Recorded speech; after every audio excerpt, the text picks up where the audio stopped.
A federal judge hands down a ruling in the controversial rail project. Good evening, I'm Kenny Choi. And I'm Yunji Denise. Several plaintiffs, including former Governor Ben Cayetano, sued the city of Honolulu, saying the rail project violated federal, environmental, and historic laws. Today, the judge sided with the plaintiffs on three main points, which will mean more work for the cities. Now, under the 3 points, federal judge Wallace Tashima ruled the city failed to take into account the significant impacts of the rail project to Mother Walden Park in Kaka'ako. That includes the overall visual impact and the adverse effects to the park's historical setting. The judge also ruled the city needs to do a more complete study to identify rail's impact on traditional cultural properties, and that the city did not thoroughly look at building a tunnel under Beretania Street as part of an alternative solution to the rail line.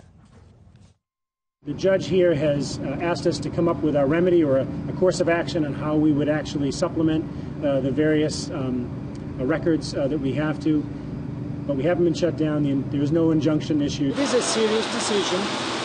This lawsuit was not about stopping the rail, it's about addressing the flaws. The judge found at least three significant flaws that they will have significant paperwork cost and construction repercussions.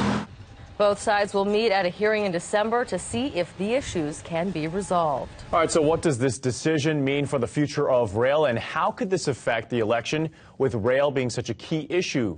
KITV4's Cam Tran continues our team coverage. This will not stop the rail project. The court had the chance to stop the rail project, and it did not. Passionate words from Honolulu Mayor Peter Carlisle after a federal judge ruled the city did not violate any federal environmental, transportation, or historic preservation laws in 20 out of 23 claims put forth by rail opponents. Carlisle and the Honolulu Authority for Rapid Transportation says the city will have to conduct a supplemental environmental impact statement to address the three concerns brought up by the court. It's going to be done with the greatest speed that we can attach to it. The sooner the better. We know that, and we're going to move forward with that understanding. And we're allowed to move forward because it wasn't stopped, and this isn't the end of rail. A clear victory for those of us who are opposed to the rail system. Both those for and against rail are calling the judge's ruling a victory. We're very pleased with the ruling. You know, the court ruled that on three different issues that the city had violated the law. Outspoken rail opponent, plaintiff, and mayoral candidate Ben Cayetano says those three claims are enough to delay the project. We've always sought a permanent injunction of the project because we feel that it's been very badly mismanaged, and we feel that the environmental law and rules have not been really obeyed.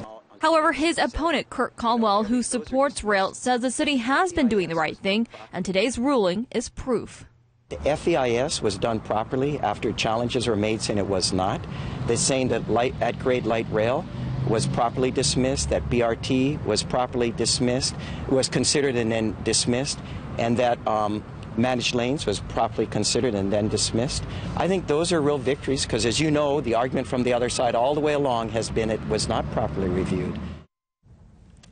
Right now, the rail project is at a standstill due to a recent Hawaii Supreme Court ruling forcing the city to do an archaeological survey. So the city says the federal ruling isn't expected to delay the project any more than it has been already. All right, Cam, it was Spin City today as both sides tried to paint this ruling as a win for them. So what happens now? What happens now is the city says they will implement their supplemental environmental impact statements. They will bring those statements forward to both sides. They will have a hearing on December 12th. That's when the judge will hear the issues from both sides and could make a decision then. And it was a dramatic day as all the politicians tried to set up their press conference to get out what they wanted to say. It was Cam, pretty thank hectic. you for that report.